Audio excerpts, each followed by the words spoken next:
My dad is far more interesting than me. He was a Trappist monk when he was a sophomore in high school. He then went to St. Francis in Brooklyn, then was in a seminary for 3.5 years up at St. Bonaventure. He started teaching at Bishop Laughlin in Brooklyn, Latin. That eventually got weeded out, so he moved on to French. And then during the space age, they needed more teachers to be able to teach STEM.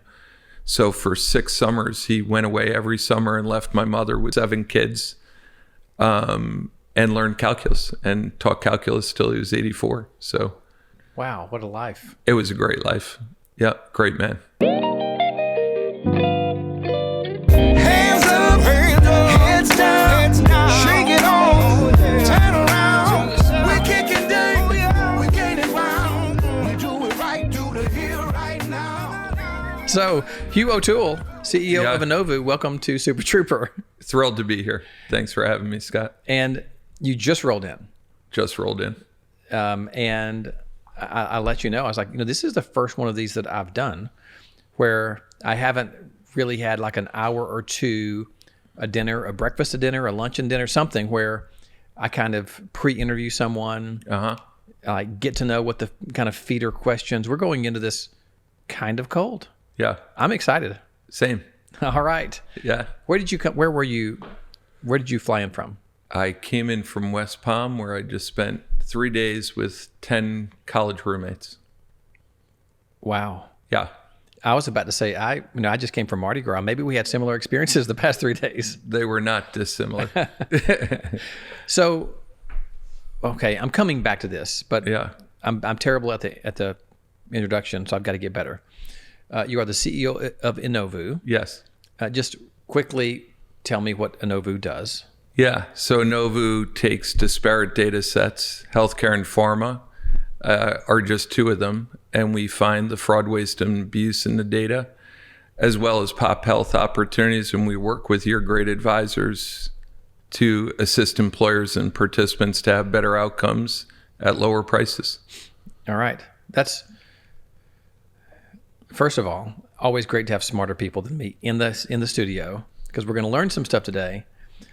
We're going to talk a little bit, I'm going to say middle to late, we're going to get into work stuff. Okay. Because what you're doing is really impactful to human beings. And you mentioned this before, is that it's one of the things you said I want to talk about is I want to make sure that we do cover how impactful what we're doing is actually helping people. Absolutely. All right. But the first people I want to talk about is you. Hugh, where are you from? I am from Mahopac, New York. So Mahopac. Yeah, north of New York City on your way up to Albany. So this is the second. Did we just have Derek Wynn from BBG on? Was he our last guest? And he was from where? Man, my mind. He is also from that area. Is he from Oneonta? He went to school at Cortland. Cortland State. Now I'm blanking. This was just a week ago we recorded this. This is the second guest in a row from Upstate New York. Wait a second. Also, Timmy 46 from Easy Access MD is from Rochester, the Rochester area. Beautiful place. That is 3 of the first 12 or 13 guests we have had on Super TRUEper from Upstate New York. Yeah, I always laugh when people around the country talk about New York. They think we all grew up on Statue of Liberty. Right. New York is a beautiful rural state. Actually, driving here reminded me of Upstate New York. It's the same thing that Derek said when he was like, this reminds me of home. Yeah, absolutely. I often say that people, when they think of Alabama, it's like banjos and swamps, and they don't think of mountains and rolling hills and green, lush lakes. It's beautiful. So you grew up in, how do you spell the name of the city? Mahopac, Mahopac, New York. Do you know how many times I would have guessed wrong on that? Well, the way to remember, to get really corny, is just think of a Native American dropping their pack of cigarettes in a lake, and he would say Mahopac. That's actually how you present it. Okay, all right. I cut that, by the way. We won't use that one. Yeah, but that's the pronunciation is Mahopac. Okay, got it. How many people? What's the population? It was basically really firemen, cops and teachers from New York City moved up there in the mid 60s. So when we got there, there was like 5,000 people. Today, there's probably about 20,000 people in Mahopac, New York would be my guess. We pulled up pictures here. For Yeah, it actually looks very similar to here. Everything is around a lake. There are 5 lakes in the town. Look at that downtown street. Yeah. Much like Guntersville with lakes. Yeah. Everybody's on a lake. There's 5 lakes in town. Wow. Yeah. Well, maybe... My house was very small, though. 1,300 square feet with 9 people in it. 9? So very different than the houses you're showing here. Yeah. Well, let's stay there. Who were the 9 people in your house? They were all related to me. My parents, and then I have 6 siblings. So there was 9 of us. Where do you fall in that list? I'm 6 of 7. The first 6 of us were born in 7 years. And then I have a little brother 5.5 years younger. Holy cow. Yeah, it was awesome. I'm glad you said that word. Yeah. Awesome. Yeah. Because I think it could have gone either way, right? It could have gone either way, but we were blessed. I need to think of how to dig into this. Well, let me go big existential question first. How did being the 5th of 6 or 6 of 7? 6 of 7. How did that affect you? How did that shape Hugh into who you are now? I would say resilience. Yeah. You just, every day was an adventure. There were 6 of us in 1 bedroom. Yeah. So 2 bunk beds. I slept on a pull-out couch with my little brother in the middle of these 2 bunk beds. My brothers got up for school. They flipped our bed halfway up so they could get in their drawers. Mm-hmm. So, you had to be agile. You had to be flexible, and you had to have a good sense of humor. Were there any girls in this group? I have 1 sister. Oh, my gosh. Yeah. She became a U.S. attorney, so that kind of gives you an idea of her skills. Nobody messed with Mary. Oh, yeah.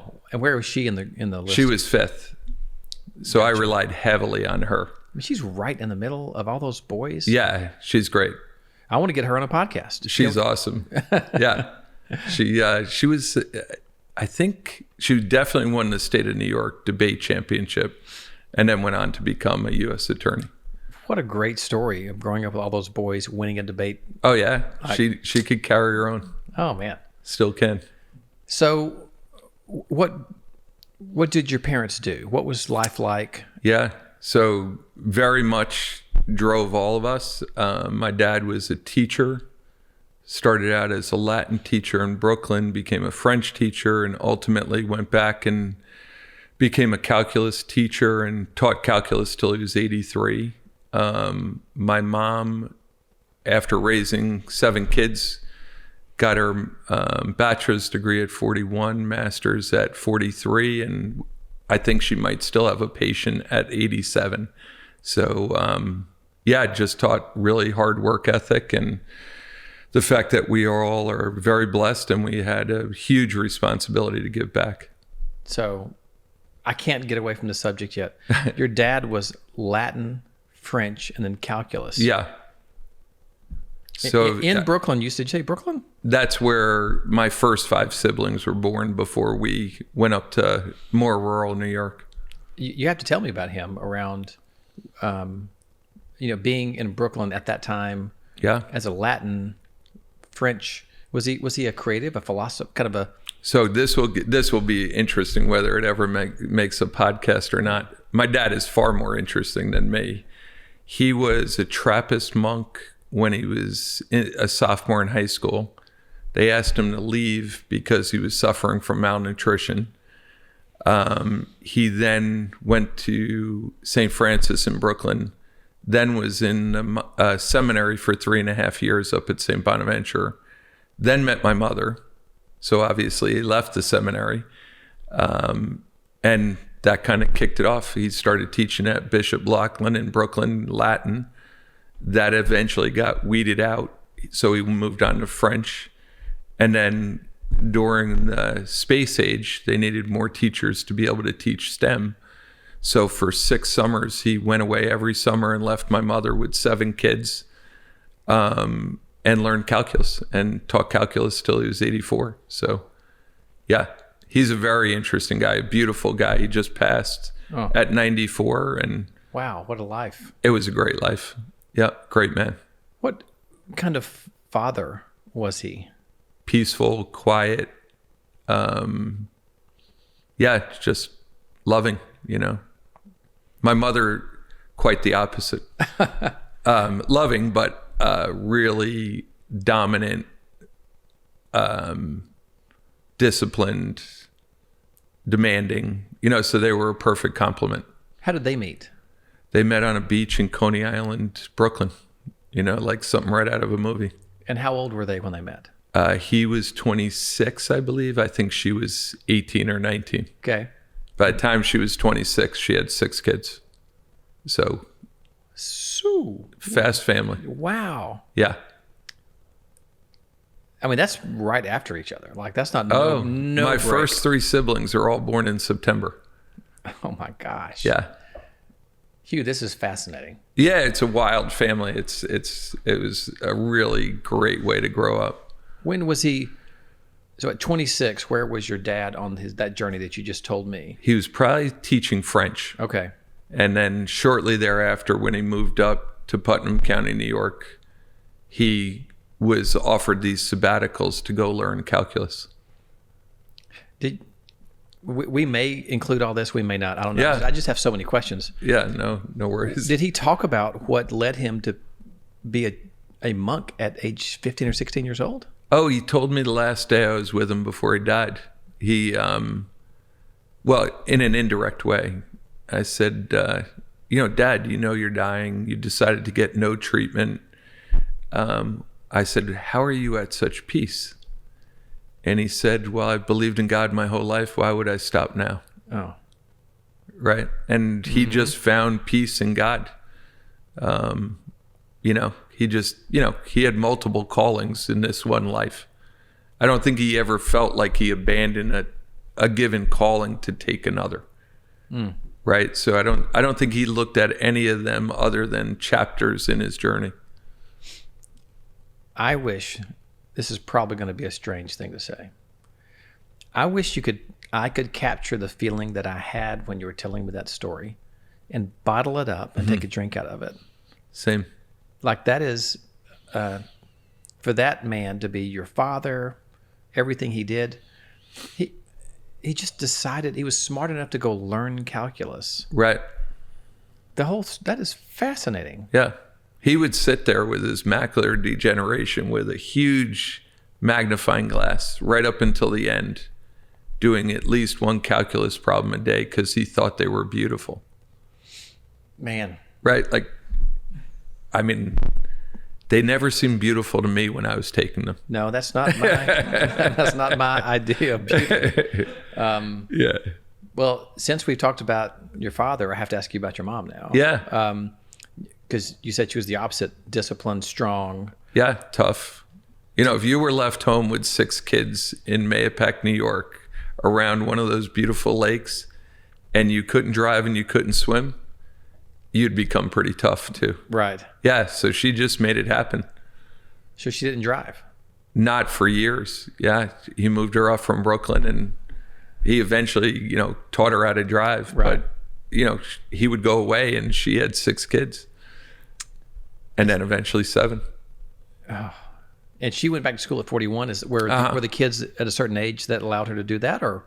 They were getting there, right? Because she started having kids young. So some of my brothers had started college. Some of us, like me and my younger brother, were definitely, I don't know, probably grammar school. Maybe I was on the border. Like, I remember her staying up all night. I'd get up in the morning and she had been writing a paper all night. So she got hard to work, got her undergrad in 2 years, got her master's, did all her studying for doctoral in social work, and became a therapist. Wow. Yeah. And you said still may have a class. I mean, she was active until very recently. I'm sure she still takes phone calls from past patients. And what did you get most from her? Probably just don't ever quit. Just be resilient. I'd say if I look at both of them, I'd say a Portuguese friend gave me this line, so I got to footnote it at least. But God makes straight with crooked lines, right? So people always ask me, well, what was your plan? How did you get 3 companies built? And I'm like, I don't remember ever setting out to do that. Right. I just did the next logical thing, and a company appeared, right? And same with my current gig. I just wanted to use the software. I never wanted to run the company. Right. And then from running my mouth at too many board meetings, I became the CEO by accident. Right. So, I think it's just following that next logical thing versus having a master plan that you'll never give up on. And 2 different ways to go about life. I've just kind of followed the approach that they showed me. Gosh. Can I ask you about your siblings? Sure, they're great. If you want to ramble on about all 6 of them, I'm just curious with that type of upbringing, you with your success and thoughtfulness and kindness, how did everybody else turn out? Like, I know, and we can cut anything we need to, but like... Yeah, very similar but different, right? Like, so we all have I would say, if you look at a family like that, you have the 3 oldest kids, then you have the next 3 kids, and then my younger brother, right? And totally different relationships throughout. Unfortunately, my oldest brother was killed by a drunk driver with his daughter at 44. Oh. And Chris was a fabulous guy. Very much old school, very disciplined, just a great guy. We have a couple of entrepreneurs. We have 3 lawyers.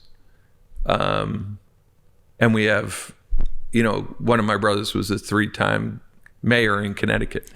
So everybody kind of carried it out a little bit differently, but I would still say with a very similar center point. Still close? Yeah.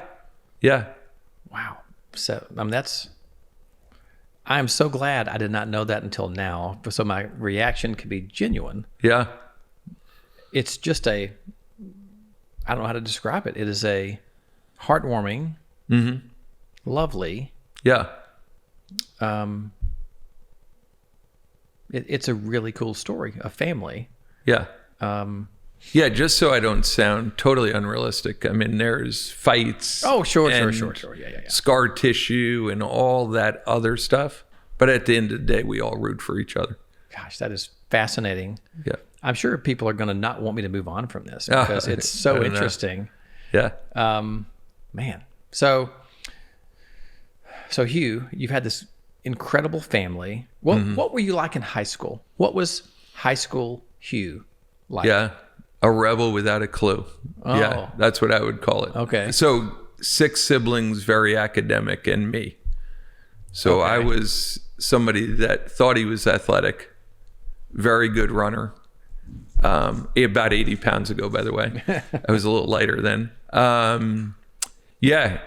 So just went to a Catholic high school, probably more for discipline reasons than for academic reasons. Probably the best thing that ever happened to me, I had a opportunity to run in college, blew out my knee, and ended up at a small state school in New York with people I had never been around ever in my life before, right? Because I was 13 years at Catholic school, and now I'm at this public college in the middle of New York State, mostly Long Islanders. Oh. The guys I just went away with this weekend, great people, but grew up totally different from me. And, that was an amazing experience versus going to a Catholic college and being pretty much with the same type of people for the next 4 years. This is the one thing I do know. Britt, can we pull up the second consecutive alumna of a Red Dragon University? The SUNY Oneonta Red Dragons. We just had Derek Wynn from BBG, who was with, what is his school name? Cortland State. Cortland State. Yep. And we talked for like 5 minutes about how the Red Dragons were the coolest mascot. And now you have another mascot of a red dragon. Yeah, but I'm convinced just because the New York State system didn't want to have a different mascot in the bookstore. I'm not sure that was well calculated. We just don't want to spend any more logo money. Right. Yeah, no marketing. Yeah. I just think it's very fascinating. prudent. And by the way, we have an Oneonta, Alabama. I love it. So, the Southern accent probably just messed that up. No. Actually, if you're in the South, you don't even pronounce the T. Is that right? Yeah. If I was talking to Britt and I wasn't paying attention, it would be Oneonta. I love it. Yeah. I love Instead it. of Oneonta. So what were your college years like? Well, first of all, Yeah. this is strange. When I hear a Long Island accent, I recognize it. Yeah. Like, I don't know what it is about that accent. Yeah. But I will hear someone and I will say, "Are you from Long Island?" They'll say, "How'd you know?" I'm like, "I don't know, but Yeah. you sound the same." Right. So, and you know what? Those guys and ladies Yeah. tend to be a little rambunctious. Uh-huh. Yeah. Were your friends I friends fit you were right just in. I fit right in. That wasn't part of my adjustment. No, they were great. I mean, those are the guys I was just away with. Really good people. It's a totally different culture than the way I grew up. Mm-hmm. What, not religious based, just it's, people are on top of each other. Yeah. Right. I grew up, literally worked baling hay, right? Like very different than growing up in Nassau County, New York. Right. But really good hearted people. So you're there Yeah. 4 years, 5 years. 4 years. 4 years. Had a great time. I assume. Beyond all odds. Yeah. 4 years. Yeah. Yeah. What was your first job out of school?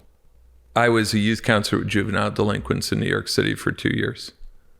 Wow. So I was a psych major. you were a psych major. Uh-huh. What's interesting, Derek Wynn, I'm going to reference him again at BBG, was an education major. Right. And his last 2 years worked at a juvenile detention home Uh-huh. before he went into education. Yeah. So your first job is where? Where is this that you're It's in Westchester, New York. Okay. A place called Somers, New York. And literally we had the juvenile delinquents from the 5 boroughs of New York City. Ooh, that's a tough crowd. Everybody from probably 10 through 18 with every single crime up to murder in the facility. And I worked with the 16 to 18-year-olds. And you were, what, 22? Yeah. Maybe 21. Yeah. Yeah, it was great. I mean, it was an amazing experience. Other than literally not making any money. Right. And deciding to marry my college sweetheart. It was an awesome job. I absolutely loved it. Well, the only way I know how to do this is to, in the moment, ask the question that comes into my mind. So, you mentioned a college sweetheart. Uh-huh. I always ask this question. Yeah. What's your lovely wife's name? Julie. Do you remember the first time you and Julie locked eyes Oh, boy. and there was a spark? Yeah, I don't think this is meant for radio, though. No, it was... so we had met, but it really was St. Patrick's Day, 1984. Mm-hmm. And yeah, we just met we lived in the same dorm, so we had talked multiple times, but it kind of hit about 10 o'clock St. Patrick's Day night. Perfect. Probably because, candidly, Julie's an amazing dancer. Right. And I do not dance. Right. So St. Patrick's Day had helped me get the courage to actually dance that night. Right. It was probably one of 2 times I've ever danced with her. So, yeah. Your wedding in that night? Yeah. Yeah. Yeah. So what year of school were you when you guys met? Freshman year, second semester. So you dated all through school? Uh-huh. Yeah. So truly college sweetheart. Yeah. Yeah. And so then did she move with, I guess you guys moved?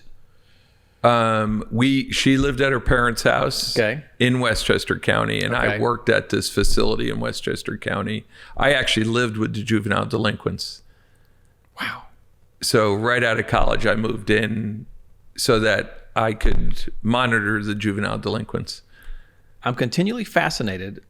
I'm going to say this, even though I think I said this the last 3 podcasts maybe, around a different generation. I mean, multiple. So Derek is probably 10 years younger than me. Britt is 17, 18 years younger than me. But even from from like 38 and below. So like Britt at age 18 moves to Fort Worth to go work in the oil business, working 7 days a week at age 18 years old. Derek is, as I mentioned, was working with youth in a delinquent, like in some kind of home for wayward kids. You're 21 years old, living in a home with some of the most challenging kids in America. Do you look back on that and be like, wow, like that was quite an experience? No, I try to do as much of that as I still can. Yeah. Yeah, no, I mean, But you were so young. Yeah, but I knew I wanted it. My high school cross country coach, who I really good man, worked there as a teacher. Oh. So I had interacted with the facility even when I was in high school, and my minor was adolescent growth and development and psychology of the Black experience. So I had every intention of doing this the entire time I was in college. Wow. Yeah.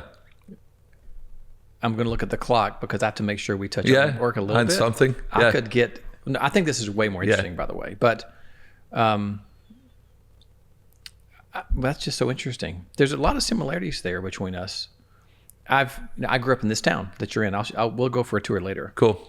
And I played basketball all through school. A lot of my friends are African American. It was just sort of the culture that I enjoyed growing up. It was just really part of me. Yeah.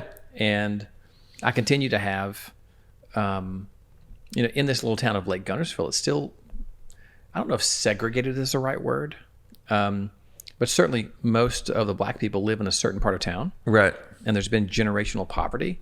Yeah. And I've watched my friends that grew up sort of fall into some of the same patterns that it's been multi-generational. Sure. And I would love to have an impact on that. And I have to make sure I don't sound, my kids, try to keep me in check by telling me things I can and can't say, even though I might mean something deeply in my heart. Yeah. Apparently, sometimes I sound like I'm being a privileged, old white dude. Yeah. When my heart is simply, I want to have a positive impact. Right on. You know what I'm saying? I do. Maybe that's a conversation at dinner tonight. Maybe. Okay. Yeah. So how long did you do this? How long were you? 2 years. And what pushed you to something else? I wanted to marry Julie. Oh. So my 5 brothers sat me down and said, she works at a parochial school making $13,000 a year. You make $16,000 a year, and neither one of you have rent currently. In Westchester County, New York, that's called poverty. Right. So one of you is going to have to make money. And one of my brothers pretty much got me an administrative assistant's job at a producing TPA in Connecticut.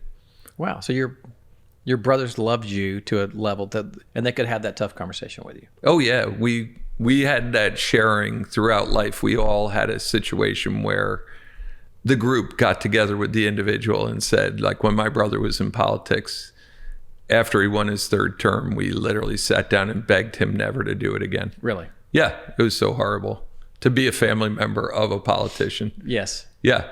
So we each had one of those moments. That's lovely. Yeah. That really is lovely. Yeah. So are you still in West? You still in the same location? No, we live out in Connecticut, kind of halfway between New York and Boston. No. I mean, so I'll get to there. Okay. Your first, your the TPA job. Yeah. Still in the same city? No, I moved for that job out to Connecticut. Okay. Yeah. And how long were you at this position, and kind of what was it like? And it was, you want to talk about being blessed. I had 2 mentors there that took me under their wing from the first day, and within 4 years made me their partner. We ended up buying out the founder through an old buy and sell, and then we splashed into something nobody else had ever done before. And without trying, Principal Financial Group came in and bought us.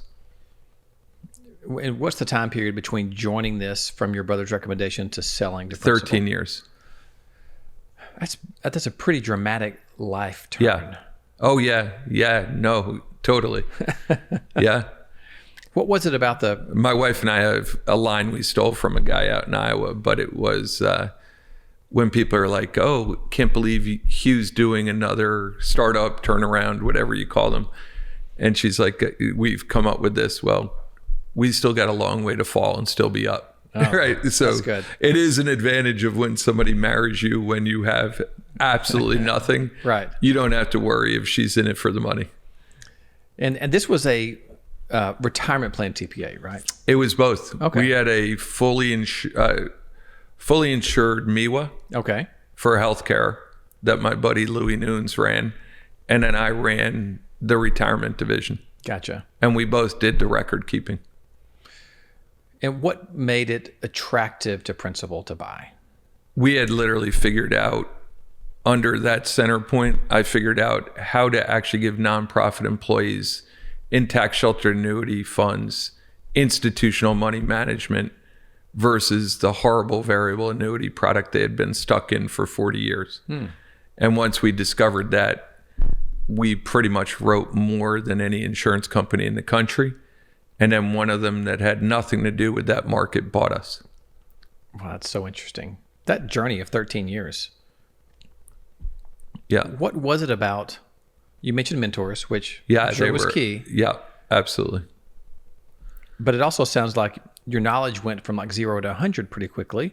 Is that just the work ethic? Did you become obsessed with it? Like, talk to me about how you went from Yeah, 0 you know, to... it's really what school never gave me, right? I never was, I mean, when I found psychology, I was thirsting to understand what made me tick and then what made other people tick. So that you could see my GPA in college was like a 4.0 in psychology and probably like a 2.4 in everything else. Right. So really it was just splashing into a mission I could believe in. And then I actually have a work-life balance issue Yeah. of the fact that once I find that passion, I am so all in. It's not even funny. Yep. I wanted to bookmark that and maybe come to it. It's interesting because I too am fascinated by human behavior. Right. I've said 100 times over the past 10 years, probably, I'm just not surprised anymore by almost anything that humans do.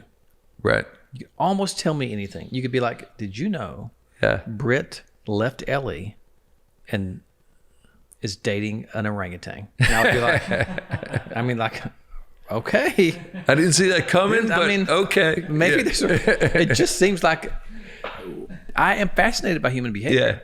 Yeah. Same. By things, you know, self-awareness is really Yeah. an intriguing topic to, because I see so many people that are have a total lack of self-awareness. Right.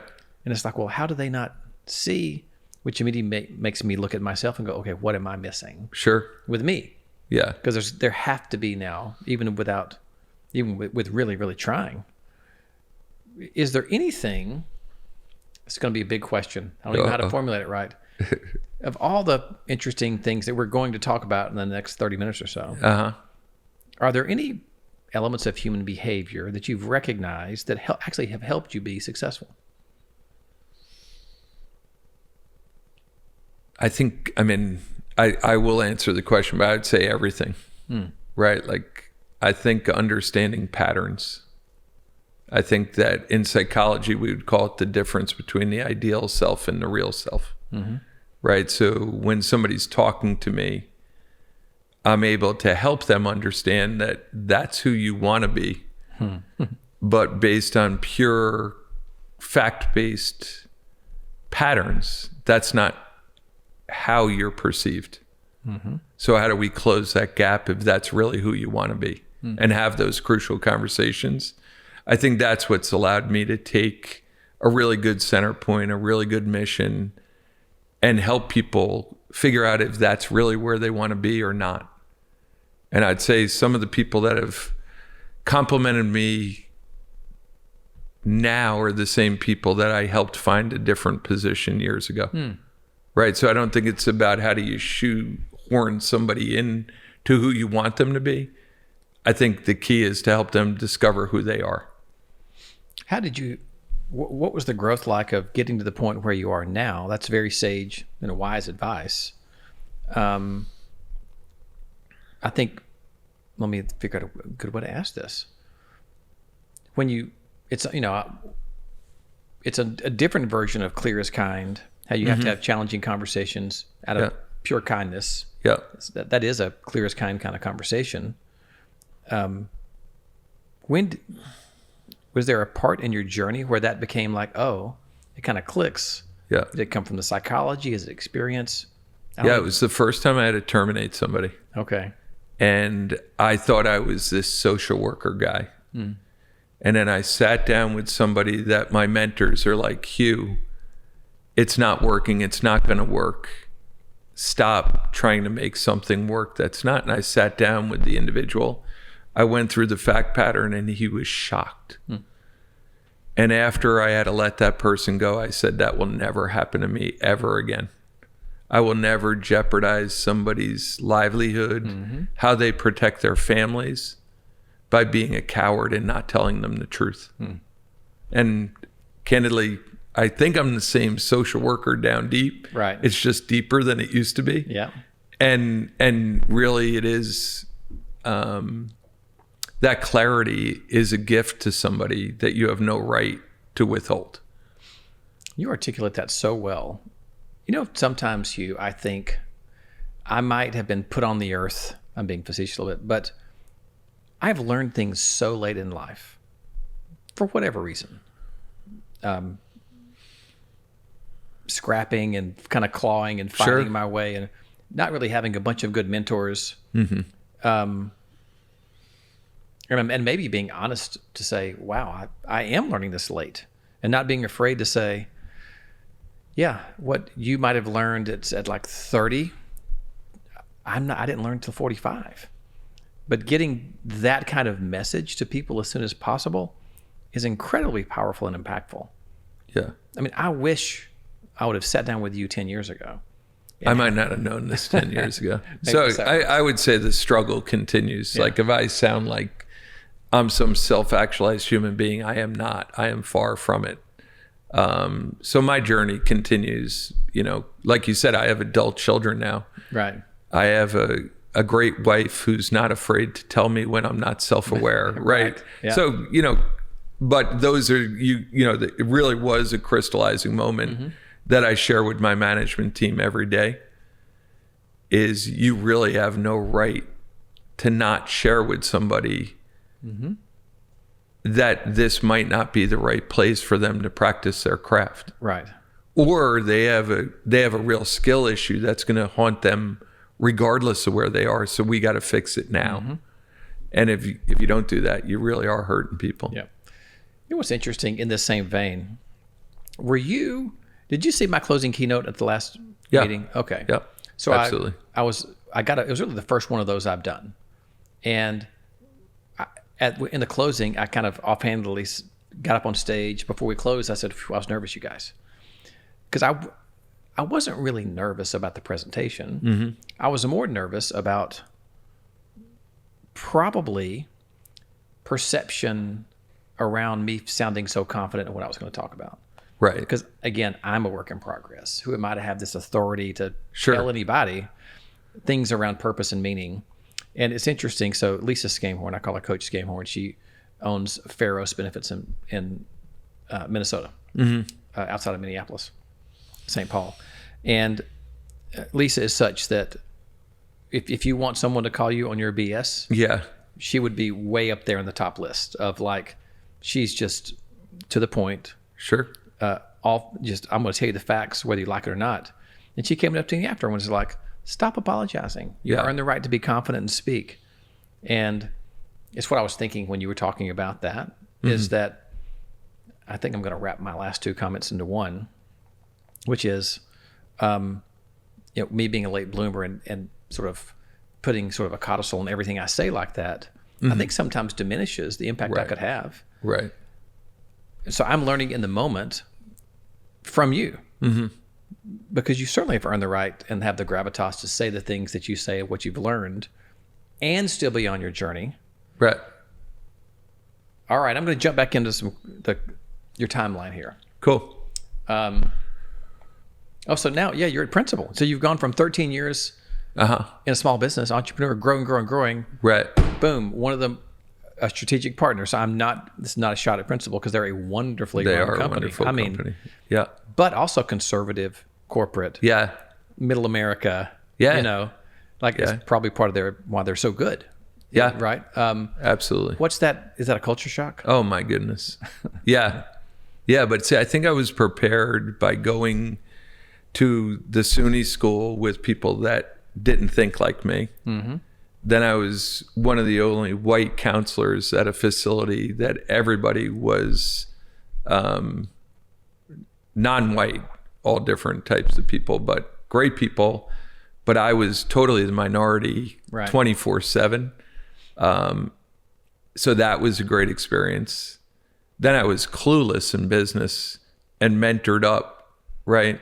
And then I show up in Iowa, right? So the funniest part was we landed the first time, and my buddy Louis Nunes is this big, heavy Portuguese guy with a big mustache. And we show up in Des Moines, Iowa, and we're getting off, and it's their national sales conference. Right. And to say everybody looked the same, everybody looked the same. Right. And none of them looked like Louis. Right. And I used the Marissa Tomei line in My Cousin Vinny, and I just looked at Louis, and I'm like, you don't blend, dude. Like, so it was a great experience. It was another time to learn, right? Mm-hmm.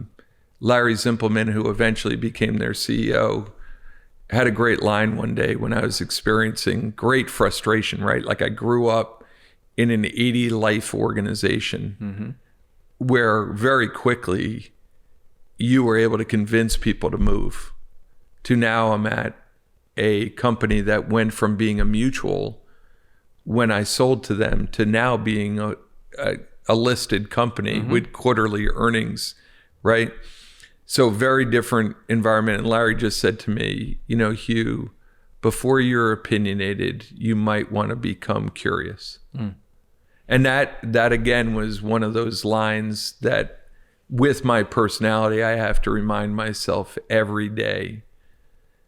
I kind of think in opinions. Yes. I love people arguing with me. That's when you grow up with 9 people in a 1,300 square foot.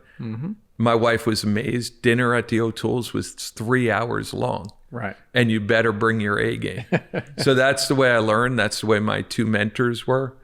And all of a sudden I was in a thoughtful, peaceful, non-argumentative business environment. Yeah. So just had to grow up. Man, that's a great line. Before you have opinions, Be curious. be curious. Yeah. Yep. Well, that resonates with me right now. Oh, same every day. I talk about curiosity being a superpower. It's in my presentations and all that kind of fun stuff. But that is maybe a good self-awareness thing for me, is to identify maybe when I'm being opinionated without being well-informed enough on all the dynamics that are involved. I have to remind every team I work with, I think in opinions. I do not believe I'm right.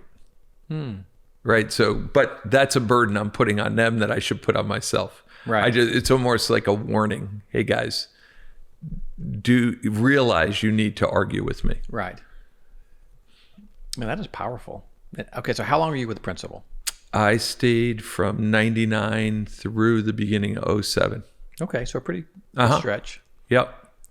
What happened in that time that led you to your next project, and what was that project? Well, I retired.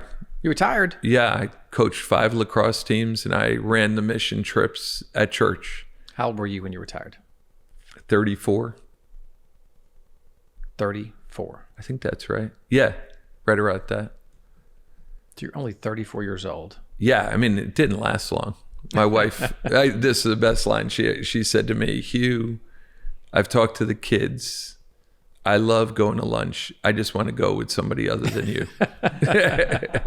So I was 24/7 of me at home is way too much for anybody. Right. How long were you retired? 9 months. Okay. It's not a full year. Yeah. And then what? I joined Mass Mutual because I had commuted to Iowa for 7 years. Okay. So I needed to rediscover the Northeast. The guy that hired me ended up getting walked out of the building by security. They announced I was their backup plan. Okay. That's why they hired me. And all of a sudden I was running sales and client management for a sleepy part of their business called their institutional business. And then we went on a run. Me and a great woman went on a run with a great little management team. And we grew that from about 30 billion in assets to about 145 billion over 4 years. Oh, wow. Yeah, we had a blast. I can't even talk about how much of the market played to do with that. That's assets under management. That's not revenue. Yeah. Yeah. It's not as big a deal as it might sound, but it was a big deal. Right. We ended up getting in a position where the Great Recession, we bought Hartford's retirement business. Okay. So half of that was organic. The other half was through acquisition. And that was how long at MassMutual building that? I stayed there for 7 years. Okay. That's kind of, 7 years The is, itch? Yeah, I do get an itch. I've never done the same job, even at the same company for more than 3. I just have to, I'm not a presider. I like building. Yeah. And then what happened? Then I retired from there. I gave them 6 months notice. Then I actually built a patent I got a patent made over the interconnectivity of wealth, workers' comp, and healthcare, and how that's actually driven by the lack of retirement readiness, and how employers need to invest in the retirement readiness of their population, or they're actually creating a deferred liability in those other areas. So when did that idea start percolating? it was, it percolated due to the fact that CFOs became disinterested in investing in their people. And they didn't understand that if you don't invest in your people, ultimately your oldest employees are trapped at the most expensive time and probably a reduced productivity time. So you either pay now or you pay later.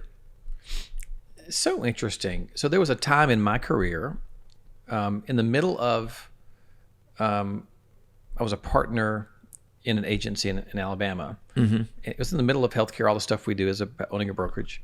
I got obsessed with selling retirement plans. Yeah. And my only obsession was on the education of the employee. Love it. This was my whole sales pitch. I only did this for about 18 months, and I sold like 20-some odd retirement plans. Sure.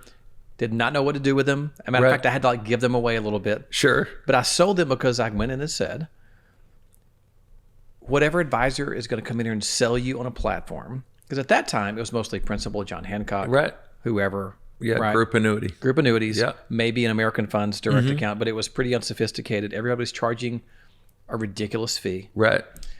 I said, they're all going to say the same thing, and it doesn't matter if your employees aren't saving. That's right. And so my whole sales pitch was, we'll figure out which one has the lowest fees. I'm going to run your meetings. Yep. And I came up with these, I found this age progression. I don't know if I want to call it software, but it was very in its infancy. Yeah. But it would take someone's picture and it would, show them being older. And I had this whole thing of you're making a decision for the 65-year-old you. Absolutely. And I would do that. I would show that. And I would build campaigns around just one more, around just like at annual, just say 1% more a year. Yep. It was Step up. Yeah. all around just this emotional. Absolutely. It's called behavioral finance. So Yeah. you did it on a much, interesting. This is way schizophrenic. I just had this conversation with Chris Hamilton, who's a really good He's awesome. advisor in our industry. Yeah. And I said, I was saying this 20 years ago, because at that time, wellness was a big topic with employers. Right. There were wellness plans out the wazoo. Right. And I said, until you get people emotionally healthy, I don't even think we knew to use the word mental health. It was just, until we get people emotionally healthy and they don't have financial stress, they're taking care of their parents, they're sick, whatever. It goes back to behavior change. If someone is crazy, stressed out about money, you can forget about everything else. They're not going to work it mostly. They're not going to work out. They're not going to take care of anything else. They're paralyzed. Yep. And the same thing with a lot of these issues.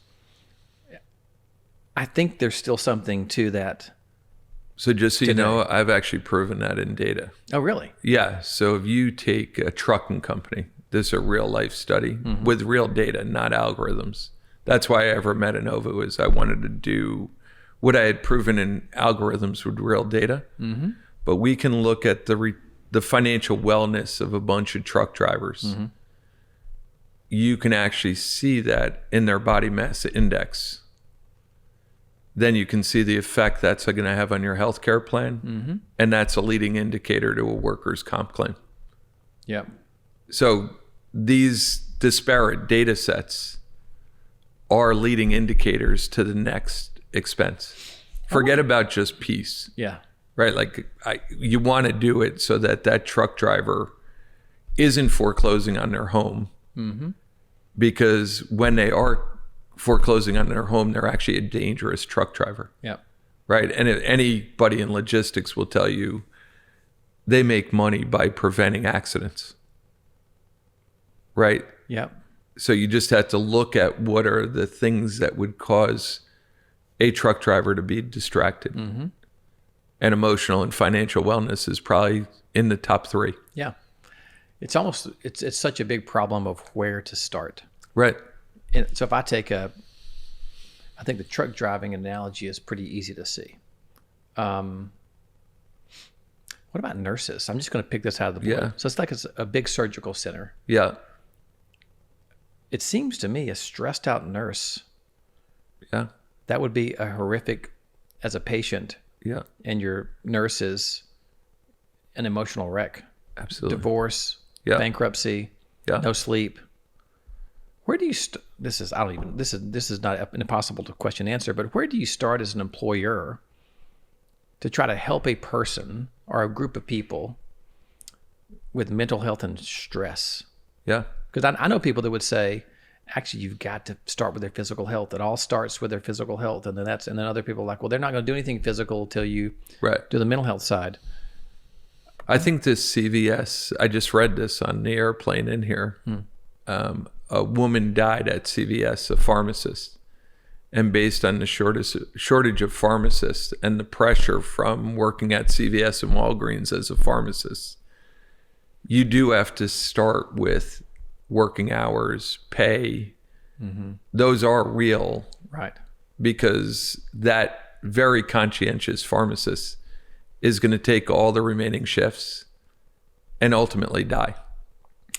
Right. And I'm not, you have to look at it as a business issue, not just the right thing to do. But in my life, the right thing to do is usually a good form of business. That's getting one of the issues that it seems like we've grown into in business is the focus is to maximize efficiency in business. Like there is decades now of those conversations. Yeah. And I think it's rare that you'll find a leader that can combine the intellect of knowing that and the courage to implement that strategy Yeah. with the pressures that are put on people to have the most effective, efficient, profitable business quarter by quarter. Yeah. I think the meeting by key board is, meeting. I think the key, if I teach courses on this, but if you look at fiduciary governance and you look at leadership and you look at stewardship, right? Those are 3 different levels of the same thing. Yeah. If you're not willing to walk away, you shouldn't be a leader. Yeah. So my observation as a guy that has floated from me in my office all the way through, a key executive at a Fortune 100 company,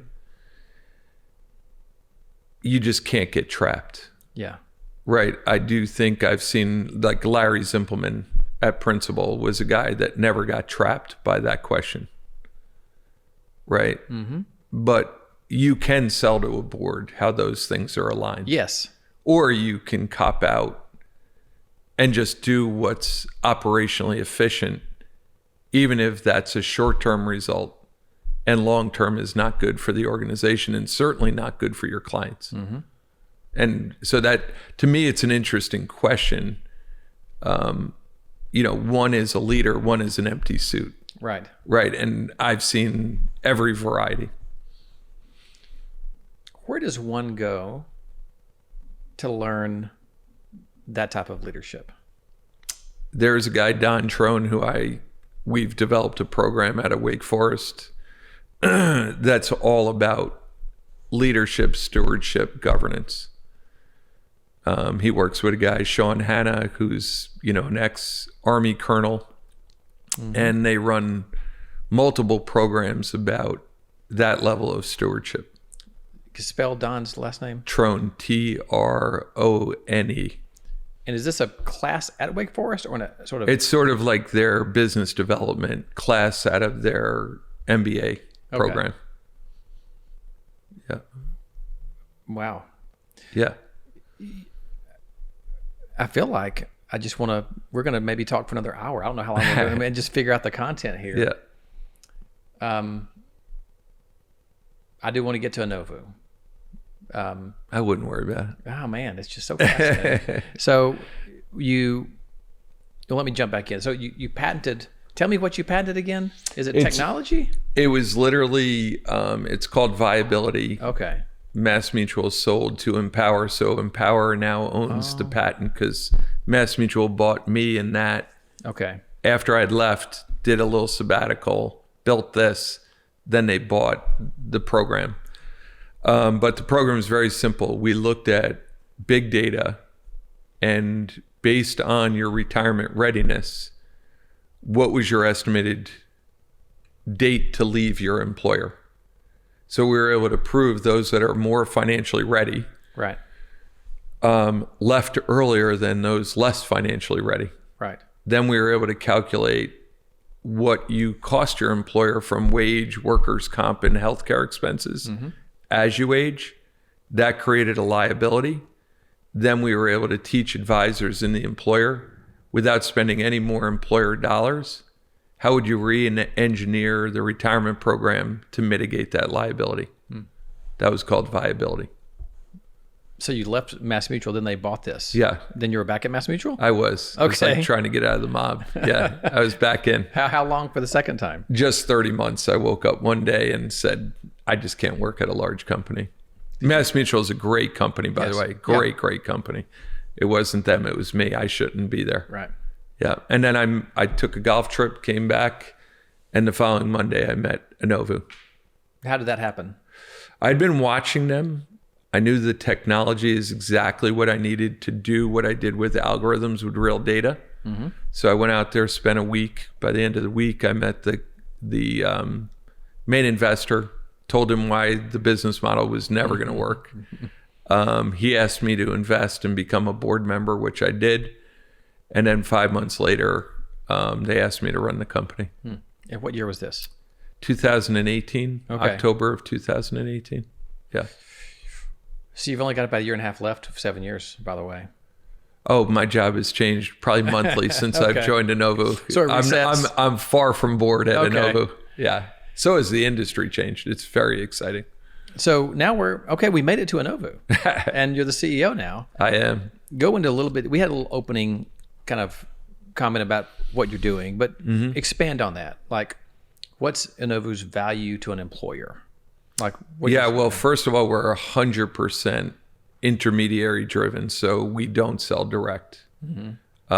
We meet great firms like the ones that are in the True Network, and we are the infrastructure for their clients to own their own data versus the carrier, PBM, even HRIS, workers' comp. So we bring that data, we clean it, we create a member matching program so you can actually do analytics across that participant regardless of where the data came from. And then we just go after the ROI of fraud, waste, and abuse in the system, site of care analysis, J code, all those really easy things to harvest cash. The advisor puts the solution in place. We measure the result and give the advisor 100% of the credit back with the client. We run that over and over again, and we help good people win more business and retain the business they have. What are some surprises as you really got engaged with advisors, employers? What are some surprises over the past couple of years? Maybe the biggest surprises that you've had? First of all, this is just like my old industry. There's going to be a serious flight to quality. So our biggest thing is to find the advisors that actually want to do the hard work to fix healthcare and pharma, right? Because there's no shortcut here. You actually have to work. I would say on the employer side, it's kind of sad.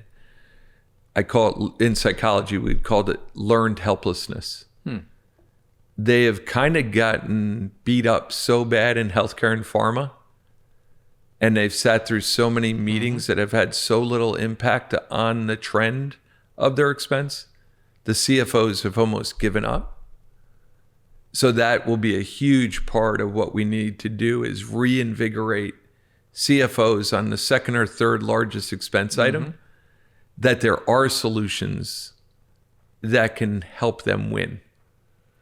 It is a little surprising. This has been my world for a long time. I've been out of the agency, direct consulting business even for 10 plus years now. Yeah.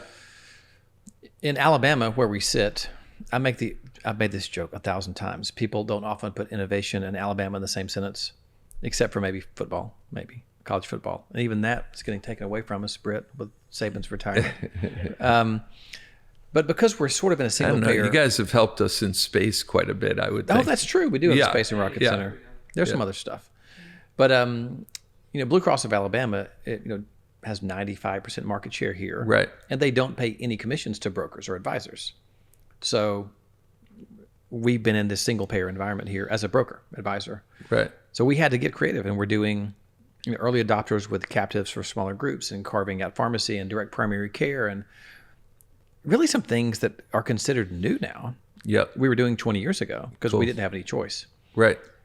I can remember talking to CFOs and owners around them saying to me, this is so hard. Like I'm so far from doing this. Why don't you stop taking these arrows and just do something easier? Just sell me something. Right. That was 15 years ago. It's still, I think, considered too hard by some people. Learned helplessness is a great line that I'm also going to steal because that is actually out of a textbook, so we're both covered. Okay, we'll just have to figure out which textbook. Okay. It really, so it's almost like how pharmaceutical advertising has sort of brainwashed us into just accepting the price that the U.S. has to subsidize the rest of the developed world. Right. And I think the difference is in this with, I don't want to pick on a few of your great advisors out there, but you can start with things that are idiot proof. Right. That are not that creative. Right. Like you can run a site of care analysis with Blue Cross of Alabama. Sure. Right. Like, so I think the way to break the CFO is to actually show them ROI and then progress them into the more interesting. Right. And so somehow you just got to get started. It's fascinating that we're still talking about this. I know. I left 25 years ago. I was a group underwriter for 5 years to start my career. Right. I am shocked when I came back 5 years ago. I couldn't believe very little had changed other than more confusing language. Much more regulation, confusing language.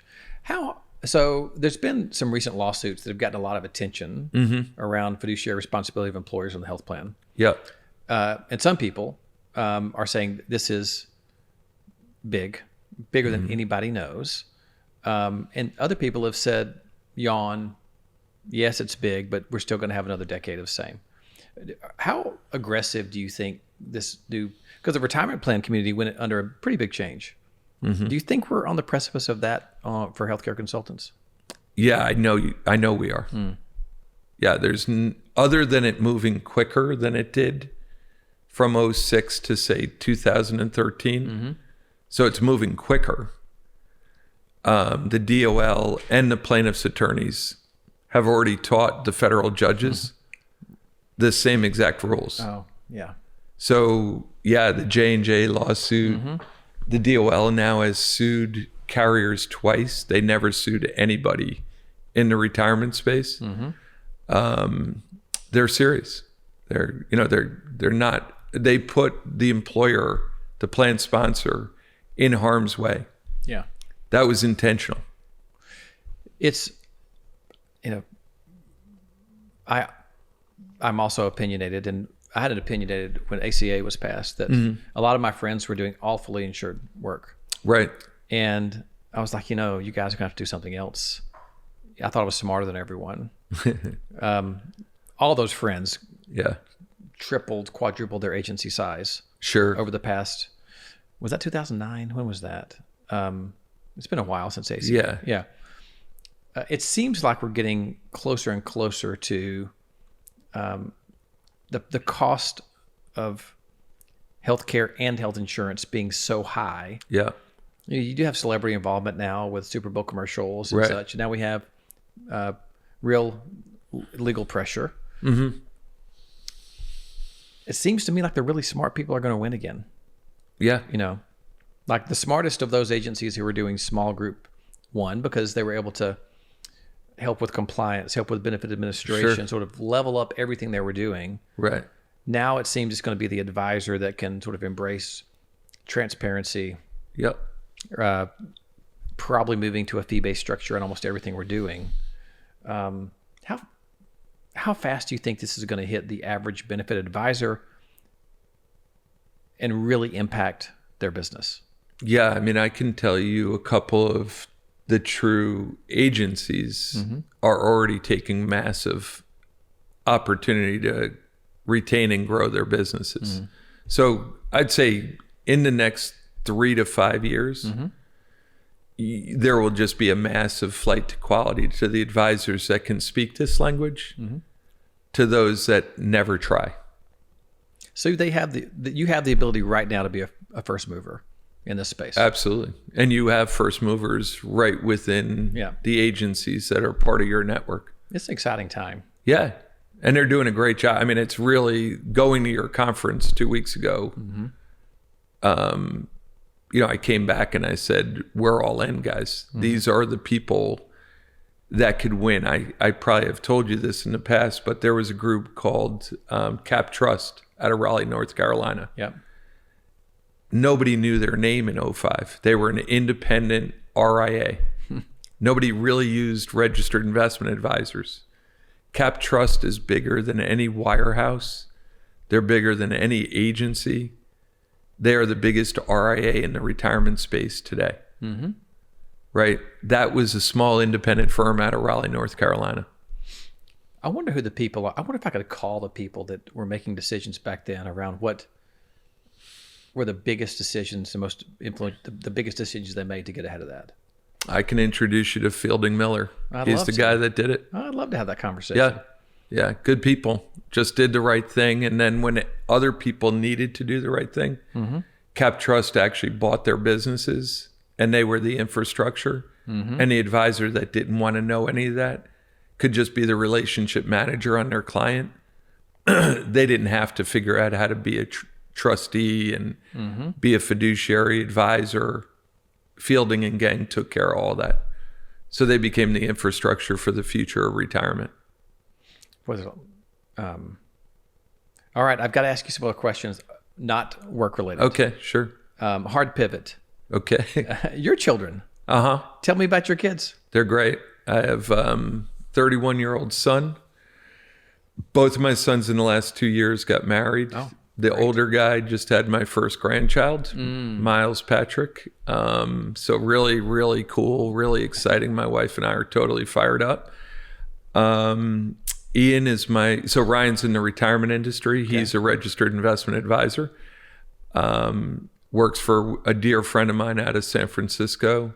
Ian is an auditor with Deloitte, married to a beautiful girl, Hannah, who works at the Hartford. And my daughter, Emma, is a chemical engineer. She just left Anheuser-Busch and is going back to Northeastern to become a high school science and math teacher. Oh, wow. Under All My Life's a Circle. So, yeah. So now, where do they all live? Where do each of them live? Emma's in New Jersey and the two boys live in Connecticut. And you're in Connecticut. Yeah. Full time? You're not going south ever? You're in No, full time. Well, I mean, I travel every week, but Right. every weekend I'm usually in Connecticut.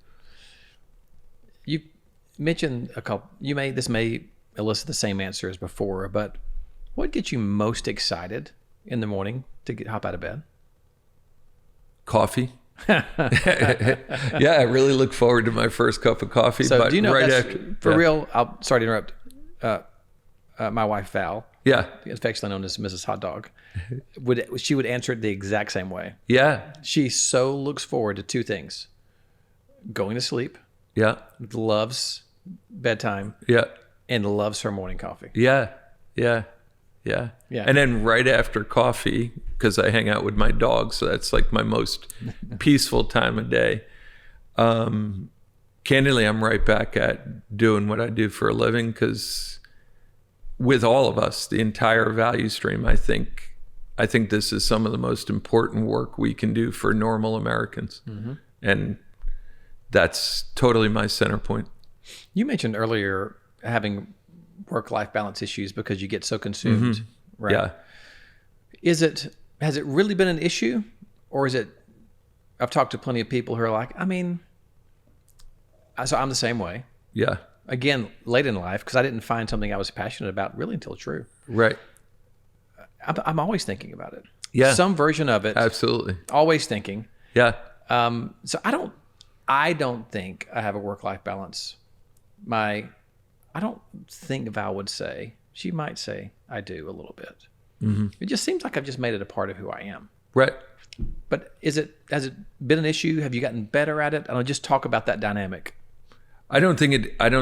Well, you'd have to ask Julie. Okay. I'm sure it's an issue at times. Mm-hmm. I would say it's affected everything but my family. Right. So my kids will always say, Dad, it was amazing you were always there. Right. And I wasn't. Mm-hmm. But when I was there, I was present. Right. Right. So did it affect me hanging out with my college buddies more than once a year? Absolutely. Yeah. Does it affect outside of church my adult relationships in my town? Absolutely. Do I care? Absolutely not. Right. Right. So it's just you have to pick your poison. You can't run at this pace based on what you do for your living because you're so passionate at it. Mm-hmm. But there are other things that you have to give up so that you don't hurt your family by doing it. That's kind of the way I look at it. You know, your friends at Wake Forest need to have a class around that. That Sure. should be an executive class around that whole dynamic of work-life balance, the lack of prioritization. Right. Because I think there can be wild swings. Sure. And you know what? I just don't think, one of the reasons I think I've always said I was a late bloomer, and I don't even think I bloomed. So that, I'm saying that in a tongue-in-cheek way, but Yeah. I'm learning things late. Yeah. Is I did not have, and maybe I wasn't mature enough to seek wise counsel. Yeah. But making that available to people, Yeah. it seems like is a good idea. Or creating a community that is all reading the same things at the same times and Yeah. then just sharing how you digest them. You know what's interesting? I've almost said this a couple of times as we've been having this really great conversation. I've started to wonder if my purpose, my, get out of the bed thing is building the community. Right. Oh, I mean, that's what I saw when I was in Florida with you. I mean, you are building the community. Those are like-minded owners. Yeah. Right? Like, isn't that where it all starts? It's interesting. People have asked me about it, and I could not have started it without really being somewhat of an expert on the topic. Right. So I could not have started a community of car dealerships or Sure. a community of realtors because I was able to attract. So, on the building phase, which is the really fun part, and I mentioned this in the presentation, which is the Pete Scruggs of the world. Mm-hmm. Golson Scruggs. Pete is an advisor and an agency owner in the Pacific Northwest. He was attracted to the conversations we could have around these topics, around healthcare and all that kind of stuff. Now, yes, we were able to form a bond over that. Right. But I could not have had it without being seen as an expert. Right. now I'm losing some of that expertise as I focus more time on community building and engagement and all those things. I lose a little bit of the tactical knowledge. It's just interesting the way the world works. Sure. I know one thing. I am incredibly happy that the world worked in a way to bring you into my life. Same. I mean, what an awesome conversation. Well, my people have been telling me for a year and a half, you are going to have to prioritize getting to know Scott. And they were right. Oh, that's so cool, man. Yeah. So Well, my thanks people, you to anybody, everybody who said that to Hugh, thank you. I'm looking at the camera for those of you who are just listening. There you go. Man, it's a wonderful conversation. And I could keep going forever. This is probably the longest one we've ever done. Oh, How long that's are we nice. into this? Probably an hour 10, 20. Okay. Yeah. Maybe it just felt long. No, it felt like it went just like that. It did. It was. I can't wait for dinner tonight. Yeah. Same. All right, so the way we have to cheers at the end. That's the only way I know how to end it. So true love to you, man. Thanks for hanging out with us. Cheers. Thanks for having me, Scott and Brett. Hands up, heads down.